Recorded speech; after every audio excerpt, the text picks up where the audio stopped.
एक गांव में एक गरीब लड़का फरहान रहता था।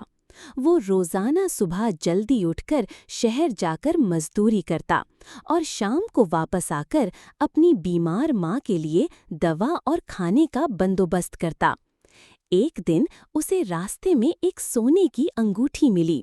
वो बहुत हैरान हुआ और दिल में सोचने लगा, अगर मैं ये अंगूठी बेच दूं तो कई दिनों का खर्चा निकल आएगा। मगर फिर उसके दिल में एक और आवाज आई, ये किसी की अमानत है, किसी के लिए ये बहुत कीमती हो सकती है। फरहान करीबी थाने गया और अंगूठी जमा करा दी। अगले दिन एक बूढ़ा शख्स थाने आया जो अंगूठी खोने की वजह से बहुत परेशान था। जब उसे अंगूठी वापस मिली तो उसने खुश होकर फरहान को दुआ दी और इनाम के तौर पर उसे अपनी दुकान पर काम की पेशकश की। फरहान की ईमानदारी ने उसकी जिंदगी बदल दी। आज वही फरहान एक कामयाब इंसान है और हमेशा कहता है, ईमानदारी कभी रायगा नहीं जाती।